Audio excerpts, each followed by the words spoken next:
I love science fiction.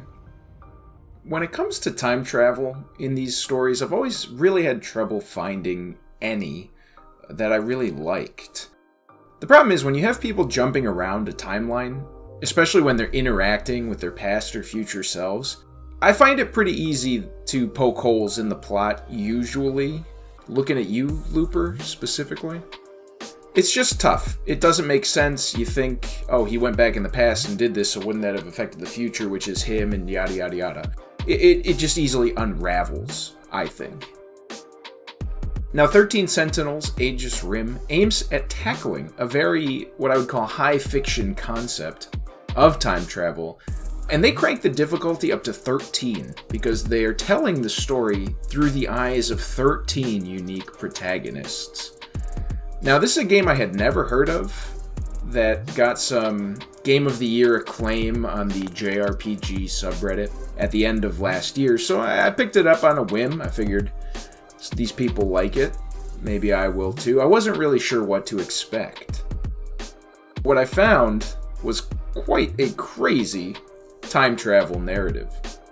So does 13 Sentinels manage to reach its lofty storytelling goals? Or does its plot get so tangled around its proverbial legs that it stumbles before it reaches the finish line? Let's discuss. But before we get into the discussion, guys, once again, gotta remind you, I hate doing it, you hate hearing it, but you gotta do it anyway. Like the video. Maybe if you like the video, I wouldn't have to tell you to like the video. Did you ever think about that? Leave a comment, subscribe, do all that stuff. So this was actually a pretty tough review to write because this game really is 80% visual novel and very story driven. I don't really want to get into the details too much, which when you have a story like this is really all you want to talk about. You want to talk about what happened in the story. So I'm going to do my best, bear with me. The story is told across 13 unique protagonists that somehow all end up together, piloting giant mechs to fight off a seemingly infinite number of kaiju, or giant monsters, aliens, whatever you want to call them. Now, the game opens up slow. You initially progress through a single character, their prologue, and you slowly unlock new ones after each prologue ends. This hand-holding at the beginning is nice because it lets the narrative establish itself. You sort of get introduced to the world, the setting, the conflict, the general basics of what's going on. But after you do a few prologues, the game just totally opens up and becomes a choose-your-own adventure. You can pick and choose any protagonist that you want and continue their story.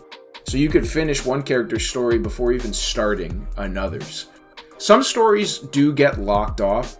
You can't continue a character's story until you complete certain plot lines in other characters' stories. But for the most part, you have completely free reign over how you approach and experience the story. And that's what's so incredible about this game, because even with this totally open narrative, the game pulls it off. The narrative never felt like a convoluted mess. I never felt like I didn't know what was going on because I did the stories out of order. And that's because while ultimately they are all interconnected and they do conclude into a unified finale, the 13 stories are also fairly independent. Now, sometimes you will see a certain scene from one character's perspective first, and that will sometimes cause certain questions to be answered or asked, maybe sooner or later, depending on how you play the game, but I never felt like I was experiencing the story out of order. I never felt like there was an answer presented that I didn't know the question to. Without revealing too much, you learn this pretty early on in the game. All 13 of these characters come from one of 5 periods of time. These start in the year 1945 and increase in 40-year increments. However, they all ultimately collect in the year 1985. Something is drawing all these characters to 1985. So that means some come from the past, some come from an already destroyed future. The big threat is this invading species is coming to Earth, and they have to stop it using these giant mechs that they call Sentinels. For whatever reason, these 13 kids are the only ones capable of piloting the Sentinels. The Sentinels come from the future, and are sent back to try to better fight off this coming invasion. I'm honestly still not sure how, but the people writing this story managed to make it all make sense. I never found any paradoxes in the time travel that were blatant to me, at least. Nearly all the explanations and answers to questions, none of them felt forced, cliched, unearned. The individual stories do not necessarily progress chronologically. So genuinely, it's astounding how effectively and beautifully this game's narrative was crafted. And not only is it well structured, it's just good. It's a cool story. It's very gripping, interesting. There's so many twists, turns. It knows exactly when to keep you from progressing a certain character's story, so that you have to go play all the other ones to get back to that, to answer, the questions or continue from the cliffhanger, things like that. I usually struggle to sit down and just play a game for a long period of time, but not here. Hours went by like minutes. I would sit down to play in the morning with my coffee on the weekend, and all of a sudden it was like 5 in the afternoon. I just blew through days playing this game. I couldn't stop playing it. I also really just enjoy the presentation of the game. I know it's simple graphically, but it really fits that visual novel style. It feels like a graphic novel. I like the character designs. They're pretty well detailed. I like the simulated kind of 3D effect that you get between the characters and the backgrounds. One complaint is that there's really not a lot of variety in setting. They're like always in the same school or in the same destroyed background or whatever. So you're really only looking at like 10 unique backgrounds over the course of the game. The game is fully voiced and the cast did an incredible job. The game is originally developed and released in Japan, so the translation to English, for whatever reason, decided to maintain a lot of the Japanese names and titlings. So it was kind of weird, to have an English voice actor say like senpai and crap like that. I am not a weeb. I do not like weeb crap. And that kind of starts to feel a little weeby, but I will again give credit to the voice cast.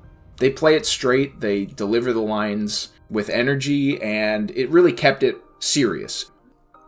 My only major complaint with the narrative is that it felt like it focused a little too much on the romantic relationships between the 13 protagonists, and the fact that everyone's a high schooler. I know that this is like a Japanese thing, and you see this a lot in these kind of stories, but it still bothers me. I mean, the world is at stake, but of course, we have to be more concerned with like who you're in love with and whether he likes you or not. Of course, when we pilot the giant mechs, all our clothes are gone. But again, it's a small complaint. The story is still great, and the relationships do pay off. I mean, I'm not saying they're not necessarily earned, just that they were focused on a little too much. Now, in addition to the story of the game, there are a number of RTS battles that do take place where you pilot the giant mechs fighting these invading hordes of aliens. I played through on normal and found these battles to be ridiculously easy, but at the same time oddly satisfying. The sound effects, especially when you launch a salvo of missiles and just blow up a swarm of 100 alien machines or whatever, just feels real good. There is a hard difficulty, but because the game sort of gatekeeps a lot of the files and some additional information behind getting an S rank in all of the combat, I didn't want to bother with that. I just wanted to experience the story, make sure I got the highest rank without too much struggle. So I erred on the side of easier gameplay. But there is a harder difficulty if you are looking for more of a challenge. There are tutorial battles in the beginning that are interspersed with some of the initial character prologues, and then after that there's 30 battles to complete. This can be done in about 3 hours or so, versus the 25-hour visual novel story side of the game, so it is minuscule in comparison. If you are into the combat though, once you do complete the game, they do give you an endless mode, and you can kind of like infinitely upgrade your mechs and sentinels. So if you do like the combat and gameplay, you can get a lot out of it at the end. I did not. I was not here for that. I was here for the story. But again, that's there if that's something you want. I really liked the tutorial levels. Like I said, they're interspersed with the character story, so you watch some story, you experience some of the story, and that just immediately transitions into the combat. You have little cutscenes before and after the battles. I thought this was great. It really gets you into the story, into the narrative. Unfortunately, they don't do this for any of the main battles. Instead, you have to exit the character select screen, go back to the main menu, swap over to the combat menu, go in and do all that. And this felt like a real missed opportunity as far as keeping the narrative connected to the combat. Some of the characters, for example, will have conversations and cutscenes that are essentially repeated verbatim in some of the lead-ins to the battles. And it was just like, why not actually have that lead into the battle? Like, while I'm doing this guy's story, lead me into this battle that we're now in. That would have made so much more sense. I think it would have added so much more to the already strong narrative and made the combat side of it feel a lot more related to the plot, because it is related to the plot ultimately, but the way they implement it just makes it feel so disconnected, and I think that was a big missed opportunity there. Ultimately, this game is a story game, and so it's going to live or die on the strength of its narrative. And yeah, there is some auxiliary gameplay, but so much of this game is the visual novel style narrative that if that's not good, nobody's going to tell you to stick it out for the 3 hours of combat. You don't want to sit through 25 hours of story just to have some mech RTS combat. Luckily though, the story is awesome. It's epic, it's sprawling, it's a really good sci-fi time travel adventure. It's so hard to put down. It keeps you guessing. Almost 100% pays off. It's like almost super perfectly satisfying. And you guys know me, I'm very hesitant to say a game is perfect, and this one is not, but it gets real close. If you're into this genre, like if you're into sci-fi stories, if you're into time travel stories, if you're just into good stories, I don't know how you will not love this one. It's an awesome experience. So for a final scorecard, I will give the story a 4.75 out of 5. The gameplay, a 3.5 out of 5. The presentation, a 3.5 out of 5. But like I said, story is everything in a game like this. So final rating, 4.5 out of 5. And value, honestly, it's worth it. I would have happily spent $60 on this game. Such an awesome experience. I've seen it on sale. I got it on sale for $30, I think. So you can find it on sale, but just get it. Play this game. Experience this story. I say that as someone who is not a fan of visual novels. The story is just so good. So let me hear from you. Have you guys played this game? Is the story as awesome as I think it is, or am I just blowing smoke here? Let me know in the comments down below. Be sure to like the video if you liked the video.